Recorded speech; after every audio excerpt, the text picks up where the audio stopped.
Hey, what's up, guys? It's Max here. If y'all are coming here from my channel, welcome. So this is going to be my first podcast on the new podcast called Fun in Theory. Now, it's fun with a comma in theory. It's not fun in theory. It's fun in theory. So on this podcast, we're going to be talking about, pretty much a lot of things, but mainly music, focusing on music like the channel does. My hobbies, my interests, whatever you guys are into. But yeah, so welcome to the first episode. I know that this is sort of coming out of nowhere. I really didn't want to post about it. It's kind of something that spur of the moment I just really wanted to do. But in this first episode here, we're going to be talking about growing up with Guitar Hero, my generation. I was born in 2000. I'm sure a lot of you guys are, and if you're not from my generation, then this will be pretty interesting anyway, because we're going to break down the Guitar Hero songs, the alternative albums that we really grew up with loving and that I think really defined our generation. I'm not talking about like Nirvana, albums that came in the 90s or records that are from before our time. I'm talking about albums that we grew up with. We grew up with the bands we listened to a lot in our free time, and stuff that was just really defining our era, I should say. So I called it growing up with Guitar Hero because we grew up with all the Guitar Hero games. It's what we did in our free time, and some of those songs were our jam. I'll preface this by saying there's a lot of songs that are pretty looked back upon as garbage and should be thrown into the trash can and lit on fire. But that being said, at the time, and you're a kid, like if you're 8 years old and you hear Headstrong by Trapped, you lose your mind. And that is a song that really defined my generation, as far as like everyone around 2008 to 2012 loved that song. It was the hype song, it was the shit, and people loved it. That being said, it is pretty garbage looking back on it. And there's that whole Trapped thing going on. I'm not going to address that. I don't know much about it. I mean, they're pretty irrelevant at this point anyway. But, let's get into the Guitar Hero bands, the bands we grew up with, the alternative bands that changed our life and we grew up with. First, and honestly, I think that this is, for me personally, it was the most important, but I think for a lot of people, they would feel the same way when I say this. The Killers were a band that really changed our generation and our lives. Everybody that was born in the 2000s or a little earlier, like late 90s, know all the words to Mr. Brightside. And that album, Hot Fuss, I think was the first thing I had on my MP3 player. I remember the first four songs I had on my MP3 player. Two of them were Killer songs. The Brightside, or Mr. Brightside. I said the Brightside like he's Little Pete. Mr. Brightside and When You Were Young. Now, When You Were Young was a huge Guitar Hero song. I'm sure you can all relate. But those records really, I think, it was like the first emotional thing you felt, right? Like, you can relate to Mr. Brightside. And When You Were Young, like, I'm 6 years old listening to When You Were Young. I think it came out in 2006. And it makes you feel like you're 45 years old, and you're just like, oh, man. That whole Hot Fuss record, though, really helped define our generation, I think. And it was definitely the first record I was like, oh, I really like music. Like, this is a thing. And, like, you would go to your friends. I remember being in, like, second grade talking about Mr. Brightside and the Killers in general. And I know a lot of my friends feel the same way. But I think, if you were to take one song and you were like, this is the song that defines our generation, it is far and away Mr. Brightside. I know that I'm going to talk about this band down the line, and we'll get to it. I'll let you know when we get there. But there's another band that I think there's a band that defines my generation, and there is a song. I think the song is Mr. Brightside. I don't know if the Killers are the band per se, but Mr. Brightside's definitely the song. Next, I want to talk about Green Day. I'm not talking, Welcome to Paradise Green Day. I'm not talking Dookie Green Day.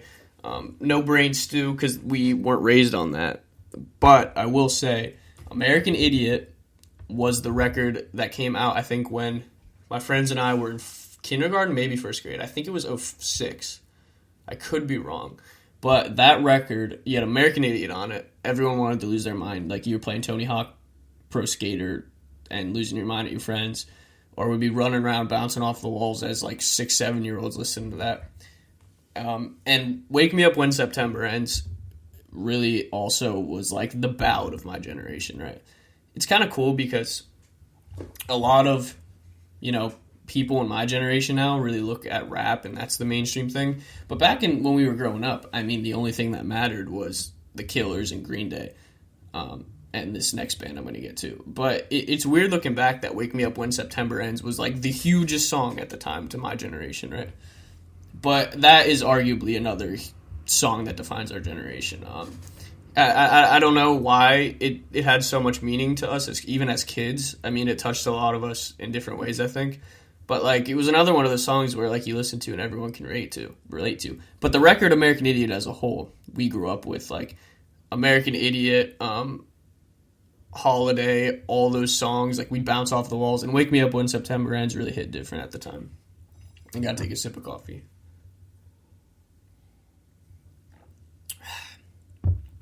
Now, this band I'm gonna get to. This is this band, I think, really... Like I said, this is the band that was the band of our generation because we knew all three of their records. So I remember the first time I heard this band. They were very popular at the time. So you got to think this is mid 2000s. I was born in the year 2000. I don't know why this is the first time I heard them, but in the first Transformers movie, a song called "New Divide" came on, and I'm sure you guys can relate to that. When I first heard that, I remember watching it, and I was like, what is that song? That's amazing. And then I found Linkin Park. And when I found Linkin Park, it became the biggest thing. It's like, it was weird. After that first movie came out, that's how we all got turned on to Linkin Park. Because they were making music when we were 1, 2, 3, 4 years old. But New Divide made us all kind of discover that. Like, I remember vividly sitting in my basement with my friends watching Transformers, and New Divide came on, and we're like, holy shit, what's that song? Obviously, we didn't say shit. We were like 6. I mean, we might have. I don't remember. But we were little bastards. But we heard that. We looked back, and we went down the Linkin Park rabbit hole. And what we found was Meteora and Hybrid Theory. Now, Hybrid Theory, I think, is the most influential Linkin Park album out there because it's their first one. But for a lot of, like me and my friends, it was Meteora really kind of did it for us. Because Numb was the biggest shit alive back then. Numb was the be-all, end-all best song that we've ever heard, I think. In the end, obviously. But Meteora, like, 1 through, I don't remember how many tracks there are, like 12, I think, was just, to us, like, art and energy. And as an 8-year-old, you're like, oh my god, this is amazing. But New Divide, I mean, for me personally, I don't think a lot of people think this. Maybe not. Maybe they do. Maybe they don't. New Divide for me personally was like my favorite Linkin Park song, and to this day probably is, just because that's the first time I remember hearing them and being like, holy shit, well, who is this band? Yeah, it's just, I don't know, that changed a lot of things for, I know, a lot of me to this day. I mean, me and my roommates in college, we love Linkin Park. Everyone loves Linkin Park. You put In the End on, no one's going to tell it to turn it off.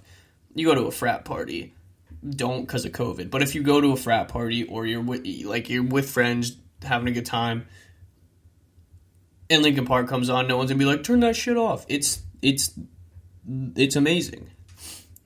They're amazing. And they really inspired us. R.I.P. Chester. Now, I'm going to be getting into, like, more just one-hit wonders, sort of, for my generation. Like, they did a lot for us, I think, but we weren't like, oh, for instance, we stand Fall Out Boy. I know a lot of people like Fall Out Boy, but they're more of, like, they had songs that, like, a song or two that really hit home with us, and that was what, really, like, The Killers, Green Day, Linkin Park, we love the records, right? Fall Out Boy, My Chemical Romance, Panic at the Disco, they were like one hit. Like, we all knew the songs we all knew the lyrics to Sugar We're Going Down. We all knew the lyrics to Welcome to the Black Parade. We all know the lyrics to I Write Sins Not Tragedies. But while we're here, I'll say I grew up with the whole My Chemical Romance, Fall Out Boy, Panic at the Disco craze. I grew up with the Hot Topic, like, weird My Chemical Romance thing happening, right? I'm from a small town, and it's very hick.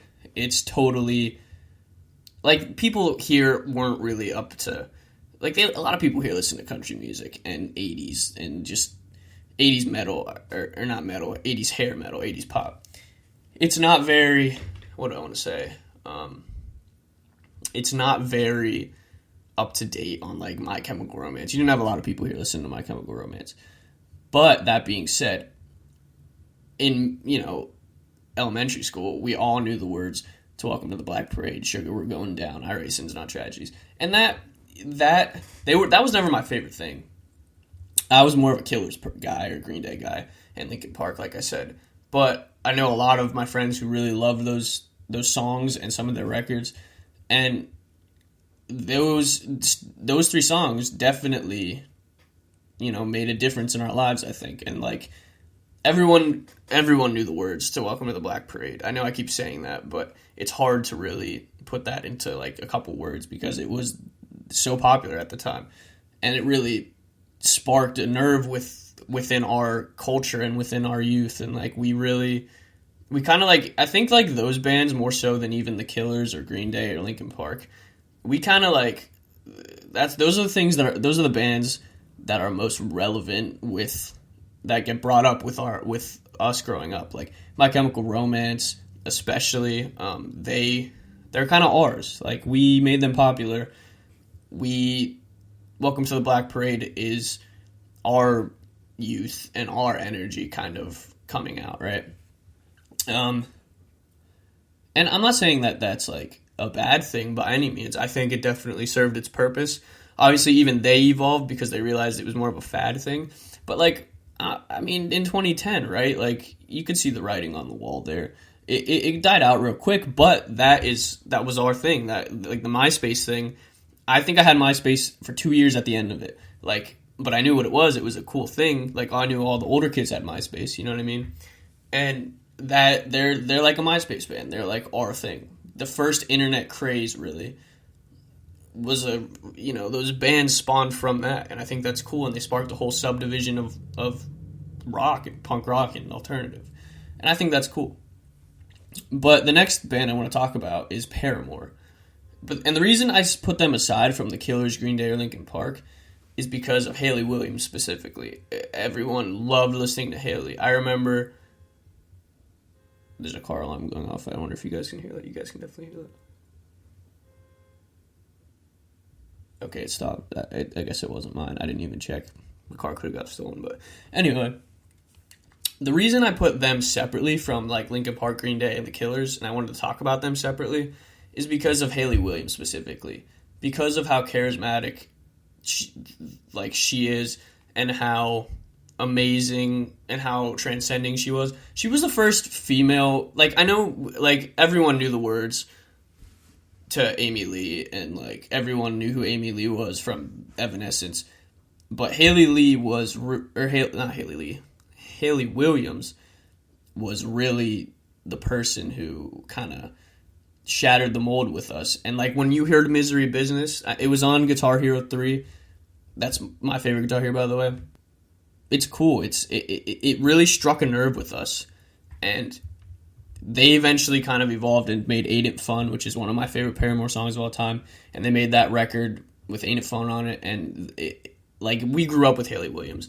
I remember when she did Airplanes with B.O.B., people lost their effing minds. Like, we were, like, 11 years old, and we're like, oh my god, Hayley Williams is on Airplanes, holy shit, and, like, we were, like, I remember being on the bus with my MP3 player in 4th grade, and I had that song, every time I got in the bus, Airplanes. I was like, let's go, because Hayley Williams was so charismatic, and we all gravitated towards her. And she's, like I said about those My Chemical Romance, Fall Out Boy, Panic at the Disco, she's ours. Like, that, we gobbled her up, and we collectively were like, Hayley Williams is our chick. She leads our generation. She's awesome. And I think to this day, we kind of claim her as our own. But Paramore as a whole was really big for us. And I know it was big for the girls because she was so popular, and I think she was very For a lot of my friends that were younger, she was very inspirational, and she was inspirational to us all. But she was the first female lead we saw, and was like, okay, she runs this shit. She makes very powerful songs, and she's dope, and she's cool, and we loved her, and we still, we love her to this day. I needed to hit home on Hayley Williams because of how important she was. I'm not saying that Chester from Linkin Park wasn't important. I'm not saying that Green Day wasn't important to us. I'm not saying that the Killers weren't that important to us. But Hayley Williams was kind of the leader of it all. And I think that that's really... it's really just indicative of our culture and of us growing up. And I think that's really cool. Now, I wanted to hit on... Now, you guys don't... Like, maybe from my channel, but I don't know if I really got into it. I wanted to hit on Blink-182 as a whole, because they're kind of more of like the cool band, like the American Pie band. So I didn't want to lump them in here, but they're like my favorite band of all time, legitimately. And I just wanted to mention them, but I don't want to, trust me, there'll be more, if I keep this going, there'll be more Fun in Theory episodes about Blink-182. I almost said Linkin Park, what the hell's wrong with me? About Blink-182, because of how much I love Tom and Mark and Travis, and even Scott to a certain extent. But I could go on for years about them. They're my favorite band. But I did want to mention the Untitled record, because we really didn't listen to First Date or, Take Off Your Pants and Jacket, that record, or Enema, that record. We knew all the small things, but that was, we didn't claim that as our own type of thing. And we knew Damn It, but we didn't claim that as our own type of thing. But the Untitled record, I Miss You, was the biggest song for from 03 to 07. Anytime you turn on MTV, and keep in mind, we're in the later stages of MTV, my generation, that song was on. And it was everyone knew the words to that song. That was the shit. That was I remember, as a kid, it scared me because of the music video. That's what I was first turned on to. But once you grow out of that, it's an amazing song, and it's powerful, and its production is incredible. And I'm not gonna go on about that. Like I said, I'm gonna have many podcasts about them. I could go album for album I can talk about an album there for 2 hours. But that in and of itself, the song I Miss You really changed a lot of people's perspectives, and I think that it's just very indicative of our generation too. We liked something about if you look back at, for some reason, even as kids, we liked emotion and we liked darkness almost in our music. Mr. Brightside's about depression. Wake Me Up When September Ends is about Billy Joe's dad dying, right? Linkin Park, a lot of that stuff is about, struggling with drug use, and they're a very dark band. My Chemical Romance is just, their imagery is dark. Fall Out Boy is very emo. Panic at the Disco is very emo. And I don't know what it was about that necessarily, but I do know that it's very indicative of, for whatever reason, our generation, people born in the late 90s, early 2000s, we liked that darkness, and even as kids. And I don't necessarily know why that is, but we gravitated towards it. And even, I didn't want to... I'm more of an alternative guy, and I'll do podcasts about this later, because we grew up in the hip-hop craze when Lil Wayne and Eminem were cool. But, I remember the biggest Eminem record of our time was Recovery by Eminem, and the whole thing is about drug use and abuse, and we knew every word to every song. Love the Way You Lie, I can rap the whole thing, and it's just Not Afraid. It's I don't know what about darkness that my generation loved, and what about maybe it's because we grew up in a smarter age with the internet. There's a lot of information out there, so I think we were very woke as a generation before woke was even a term. And I think it's very cool to look back and be oh my god, we really like some dark shit.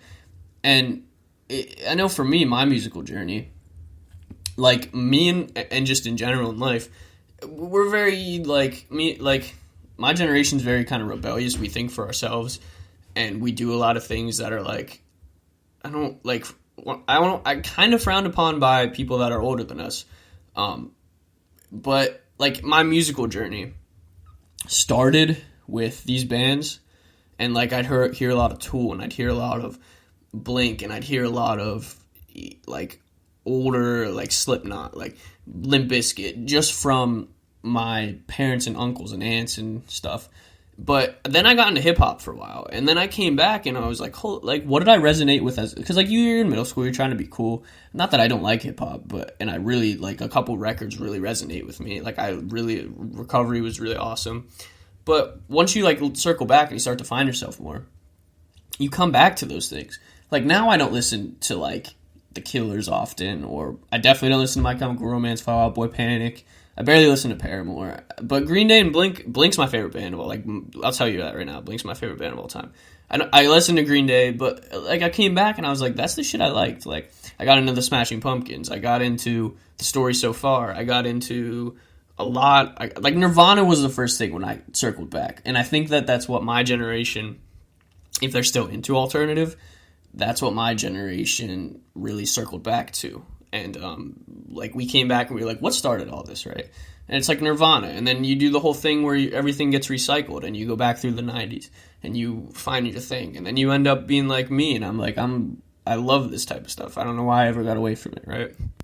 But one thing, I'm going to probably do a podcast about this. I do not like mainstream hip-hop anymore.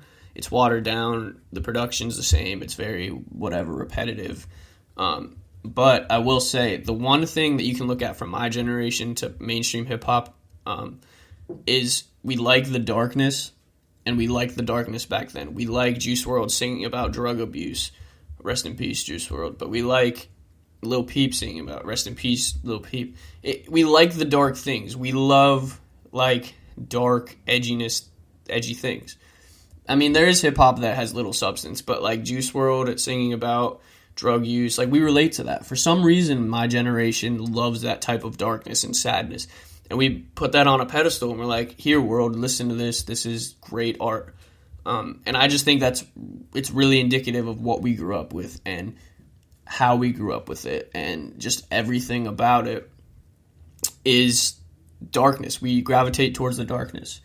I don't know if I'm rambling on about that, but I think it's really important to say, like, that strikes a nerve with us, and we get that, and we're like, you know what?